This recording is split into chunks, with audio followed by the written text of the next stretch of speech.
Okay, for the final time, good morning. Maybe it will be the final time. Jesus will come back later today, and there will be no more good mornings. There will just be, the heavenly ones. So, I used to think I was wise. Like, there have been times in my life, where just things are going right. It feels like you have at least some of your ducks in a row. It feels like you have at least some of this whole thing figured out. And you're like, maybe I actually know what I'm doing, in some sense of the phrase. And then you get married. And, and you realize none of it was the case at the beginning. And I'm kidding, like, Olivia builds me up. She doesn't tear me down or anything like that. But it is real that you realize you don't have quite the know-how of life that you thought you did. But yeah. So, all of that's to say today's topic is wisdom. And sometimes when we hear wisdom, we think, I don't know, this whole churchy word of what you're supposed to do and what's supposed to be right and everything like that. And that's good and that's part of it. But sometimes we miss just how desirable it is inherently. Sometimes we forget that wisdom is just knowing how to live your life well, how to get the best out of it. It's not always just it's more than just the morally right thing. It's what also has your best interests in mind and the interests of all those around you. Wisdom is kind of just like going to the store and you have your amount of money and you want to get the best deals you can. You want to make the most out of it, right? Wisdom is how to live your life well. Or maybe it's I don't know, you're at the restaurant and you bought your meal and you're like, I'm going to eat every last bit of this because I paid for it. I'm making the most of it. I'm going to eat all the free rolls too. But yeah, wisdom is knowing how to live your life well. What's the smartest way to live your life? What's the best way to live your life? What's the way to live your life that's most worth living? That's what wisdom is. And so, as you know, we've been in the book of James, and so we'll be in James chapter 3 today, starting in verse 13. If you've got your Bibles, you can go ahead and turn there. James chapter 3, verse 13 and on. And so what we know is that in this prior part of James chapter 3, he's been talking about the famous taming the tongue section. I misspeak as I'm talking about the tongue. But yeah, he's been talking about how wrong it is, how inconsistent we can be at times. That 1 minute we would be standing in church singing a song that praises God, and the next minute we would gossip or think bad thoughts or say something bad about someone God created. And so he's talking about all these behaviors, how tongues can start revolutions and how tongues can bring peace at the same time. And he's talking about all this behavior, and then in this section where we'll be today in James chapter 3 is where he roots it all in two wisdoms, two ways to live life. James tells us today the tale of two wisdoms, these two ways that you can go about what you have before you in the act of living. And so the key that he's going to give us today is that at bottom, the highest wisdom that you can have in this life moves downward, and it moves downward in humility. Let's look at verse 13 together. James says, "Who is wise and understanding among you? Let them show it by their good life, by their deeds done in the humility that comes from wisdom." And so the first thing I'd like to note here is that he's not saying the way you show that you have wisdom is by talking the loudest, right? At one point this last summer, I had this internship, and part of that internship involved going overseas. And so they had some of these cross-cultural trainings for us to do. And one of them was all of us interns were brought in this big room. There were different tables around, and we went and sat down in our groups. And there's a deck of cards at each table and a sheet of paper. And they tell you this sheet of paper is going to tell you how to play the game you're all going to be playing together. And so with the deck of cards, you're going to look at the rules, learn to play the game, practice a little bit. And after that, you're not going to be allowed to talk. And you're going to keep playing the game. Each time you win, you get to move up a table. Each time you're the worst loser at your table, you move down a table. And so they told us that they lied to us. They told us this game was about memorizing rules quickly and being able to communicate without words. What we didn't know is that at each table, the rules were slightly different. And so it's a trick-taking game, sort of like spades or rook and those types of games. And so like at one table, aces might be high, while at the next table, aces were low. And so when you switch tables, you wouldn't know that, and you wouldn't be able to talk with the people around you. And the idea was to like simulate this idea when you're with someone with a different culture. You have like different ways of communicating that you don't know each other's rules, and it brings frustration. Anyway, I didn't get frustrated. You know why? Because I'm stubborn. And so I play my game at my first table, and after a while, I win. And so I move to the next table, and I have no idea the rules are different. I just see that someone plays an ace, supposedly like a high card. And so they try to take the pile, but it's like, no, I played the higher card, not you. And so I just take the pile from them. And like, they protest, and like, they're wrong. And so I just keep it. And like, little by little, I get them to play by my rules. And then, of course, like, I win, and so I go to the next table. And what's actually crazy about this story is that some of these tables didn't have trump in their rules. There was no trump suit.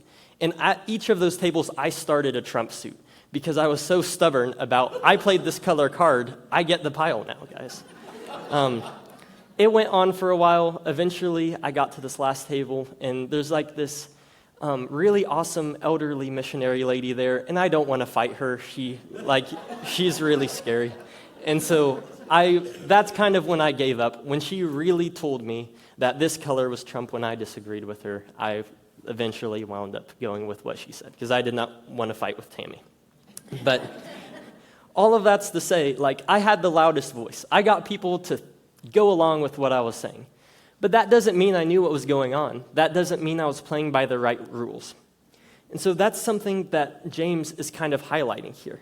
He's showing that the sign of wisdom is not in having the loudest voice. What he actually says here is that the sign of wisdom is in the beautiful life. Wisdom kind of exemplifies itself when you look at the way a person is living. If you look at verse 13 again, he says, that person who's wise, let them show it by their good life, deeds done in humility that comes from wisdom. The proof of wisdom is the beautiful life. And kind of one of the first things this shows us is that nothing is truly understood until it reshapes our lives. I don't know if you've ever experienced this with younger kids. I know I was this way. But sometimes they do something wrong, and then you point it out, like, why they shouldn't have wanted to do that in the first place, because the consequences weren't desirable. And they say, like, I know, like, that's their way of justifying themselves. I know with my parents, like, they'd be like, Luke, why did you shove quarters in the CD player in the minivan? And it's like, they say, now we can't even listen to music that you love to listen to. And I would say, I know. And it's not that I actually knew. I was just trying to justify myself. If I had actually known all of the consequences of what that would have been, I wouldn't have done it in the first place. That's how wisdom and true knowledge works. Like, if you truly know something, you act upon it as true. And if you're not acting upon it as true, then it shows you that, like, you don't really believe it or know it to be true in the first place a lot of the time. And so we have to ask ourselves sometimes, if we're not living in line with our beliefs, do we really believe it? Sometimes as Christians, when we're out, when we're focused in the world and like climbing the rungs in like our work or being proven right in everything we do, we need to really ask ourselves, do we believe what James means when he says that wisdom means humility? It doesn't mean going out and proving to everyone you're right all the time. And I'm not saying that means wisdom's wrong. But wisdom it's not harsh with it. And it's not doing it out of pride to any extent.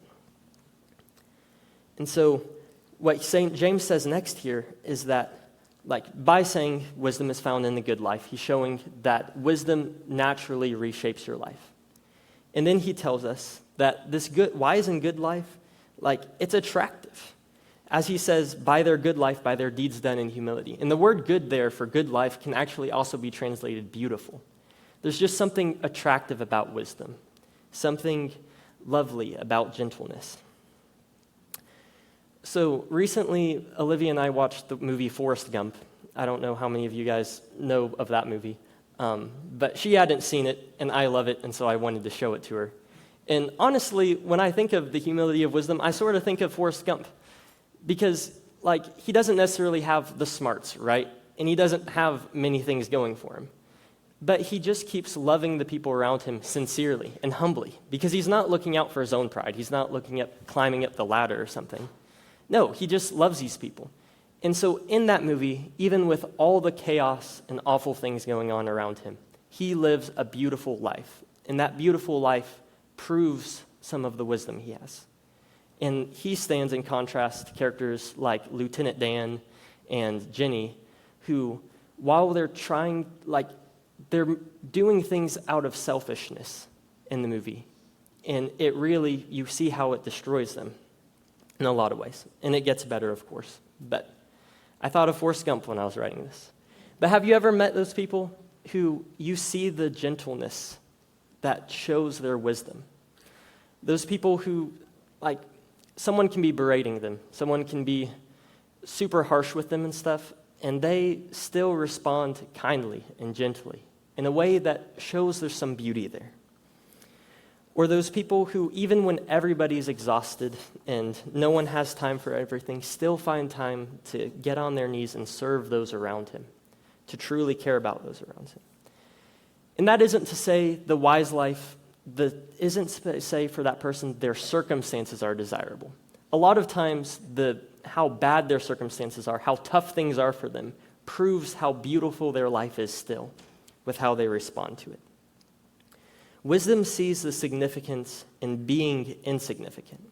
Wisdom isn't about what you know, how much you know, what you've got going for you, the letters after your name or the awards you've won or anything like that. Wisdom sees how important it is, the significance in being insignificant. I would like to illustrate this with actually a section from a book I read once called Hinds' Feet in High Places. And it's this kind of allegory of the Christian life. And the main character is much afraid. And then she's with this character named the shepherd, who's Jesus. And in this one scene, they're on the side of a mountain. And much afraid sees this water rushing down the side of a mountain, cascading down further and further, and it goes into a waterfall and everything. And she looks and she hears the sound, and she says, "It sounds like it's singing, but I don't know that language." But then the shepherd says, "You know what? I know that language. I can translate that song to you." Here's what the water says. It sings, "Come, O come, let us away, lower, lower every day. Oh, what a joy it is to race, down to find the lowest place. This is the dearest law we know, it is happy to go low. Sweetest urge and sweetest will, let us go down lower still. Hear the summons night and day, calling us to some away. From the heights we leap and flow, to the valleys down below. Always answering the call, to the lowest place of all. Sweetest urge and sweetest pain, to go low and to rise again." And so in that book, the sound that the water makes represents the language that Jesus speaks and the water speaks. That is like the saints, the church, that they know that the wise, the good way to go is continually running downward, not trying to build ourselves up, but to move downward in humility, in service, and in love. If you're not content with what you have, you won't be content with what you want. And that's what they know. God offers us something better, and that's the lowly way. The highest wisdom moves downward. And that's part of the mystery, the genius of Christianity, is that somehow this is the better way to go. But as you might guess, I don't necessarily fall into that category most days of demonstrating the humility of wisdom in all the ways that I need to. And so this is kind of what James addresses next. His first verse was kind of like, "Who is wise and understanding among you? Do this. Show it by your good life, deeds done in the humility of wisdom." And then this next section discusses if you don't fall into that category. The highest wisdom moves downward, but stupidity fights it. If you start looking at verse 14, "But if you harbor bitter envy and selfish ambition in your hearts, do not boast about it or deny the truth. Such wisdom does not come down from heaven, but is earthly, unspiritual, demonic. For where you have envy and selfish ambition, there you find disorder and every evil practice. And so let's note this really quick. In verse 13, James says, if you're wise, be humble. And in this verse, he says, if you're not wise, if you have bitter envy and selfish ambition, don't boast about or deny the truth, aka be humble. Whether you're wise or not, the way forward is humility. And James gives us 3 reasons why we should avoid this other sort of wisdom, this wisdom that doesn't move downward. The first one that he gives in verse 14, is that it lives a lie. As he describes this false sort of wisdom, he says it denies the truth. You begin to believe this lie that believe this lie that you're entitled to more, that you need more. And really that grates against you. And you believe this lie that if you could just get more, you would be more satisfied, you would be content, when it's not true. And the second reason he gives us is in verse 15. He said, such wisdom does not come down from heaven, but is earthly, unspiritual, demonic. What he's saying is that kind of wisdom is as good as the dirt it came from. It's of the same filth that already runs rampant in this world, that leads nation to rise up against nation in greed, that leads to all sorts of assassinations and things like that. This is the same sort of wisdom that's been around since the beginning of time in the garden, where the serpent proposed to Adam and Eve, hey, God's not going to give you the knowledge of good and evil. You got to go take it for yourself. You got to work your way up instead of moving downward. And it's this kind of wisdom, of course, that again is short-sighted.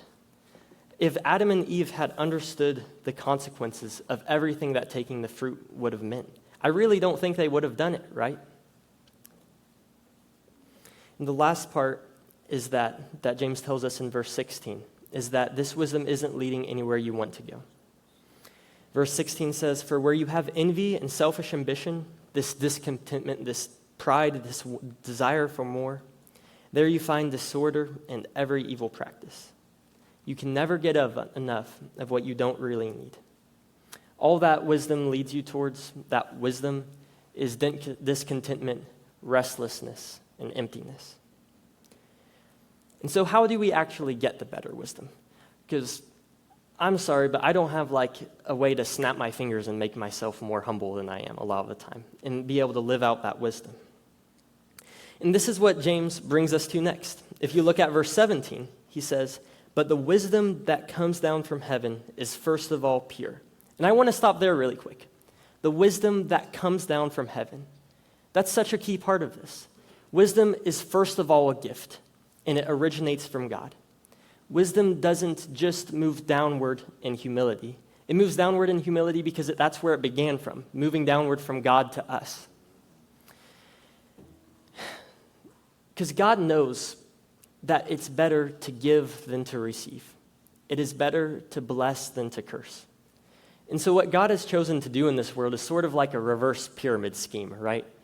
Instead of him being here and him having people under him who have to give stuff to him, people under them who have to give stuff to them, and then all the way up to him. No, he chooses to give constantly. And he pours himself out, and it just continues to overflow. He knows that the wisest way is moving downward in service, and somehow that's better. And so the reason we move downward in humility is because he's moved downward first, right? We're acting on the same principle. We imitate our Father. And this is why purity is so important. That's why James lists purity first in what the wisdom from heaven looks like. Have you ever met those scary drivers who you're in the passenger seat and they're in the driver's seat and you're having a conversation and then you glance over and they're making eye contact with you? That's horrifying, right?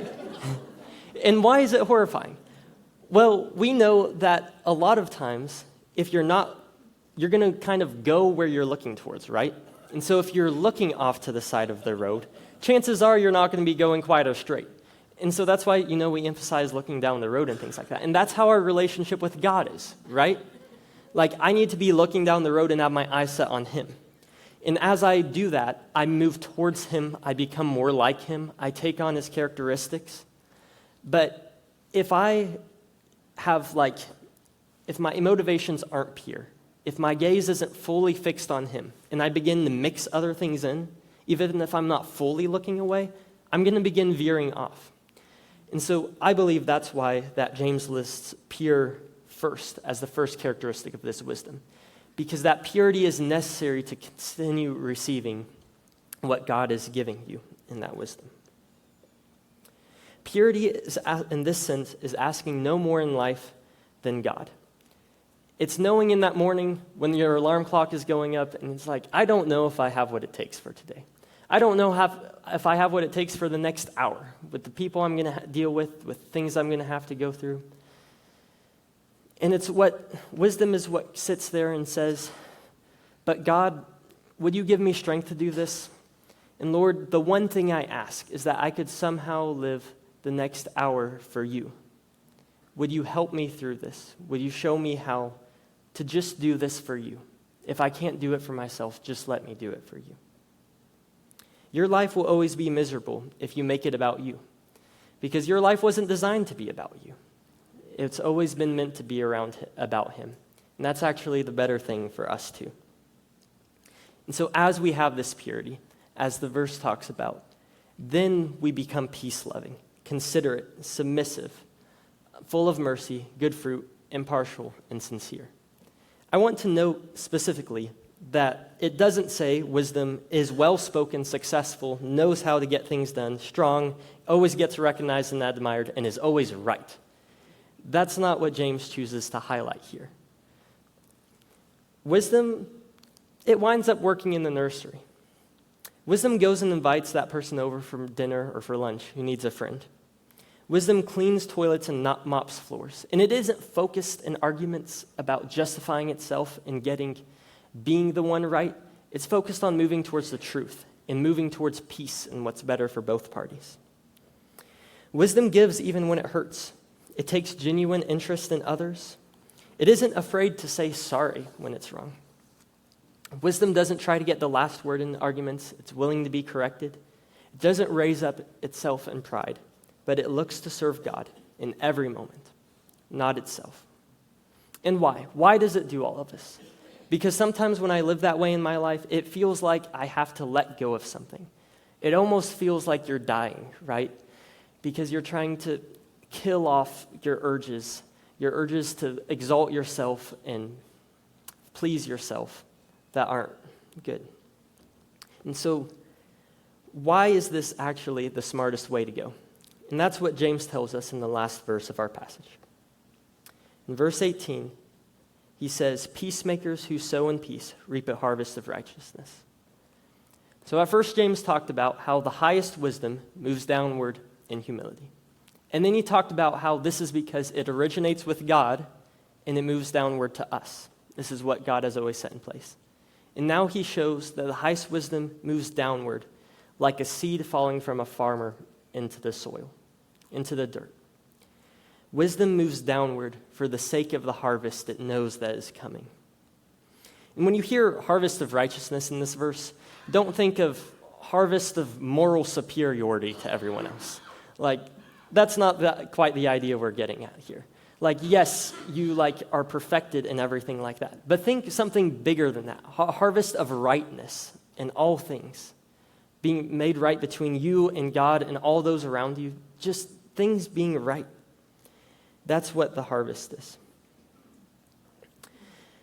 And so, wisdom, what it does is it invests.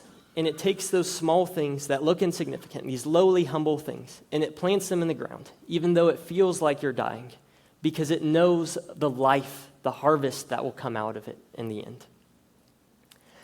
And so when we miss these opportunities to plant these seeds, I don't know, it's kind of like using a diamond as a doorstop or football tickets as fire kindling. I don't know. You're taking these good things God has given you, and you're mishandling them. You're really robbing them a lot of their value and the potential.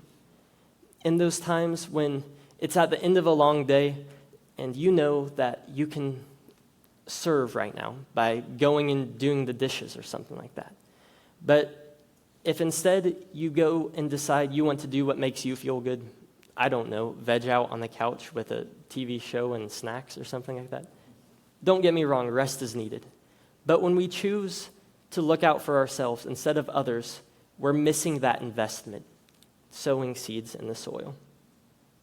Every step you take in moving downward is worth it. And you know why? Because true wisdom looks like Jesus, who being in very nature God, moved downward. And he took on the form of a slave. And what's more than that, he didn't just take the form of a slave. He moved downward even beyond that and was crucified and buried in a grave, planted in the ground like a seed, because he knew the life and the glory that was awaiting on the other side. It was really the smartest thing to do. And so we see that the highest wisdom fights its way to the bottom. The highest wisdom moves downward in humility, and it does so because it comes downward from God.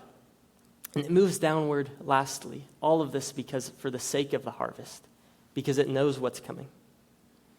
And so which are you going to choose? There are two basic ways that you can live your life this next week, two postures you can take. You can choose the wisdom that tries to climb its way up, that is going to spend this next week looking out for yourself, trying to serve yourself, trying to get what you want, trying to get more recognition or possessions. It's the wisdom that Satan offers you. It's the wisdom he wants to use to destroy you.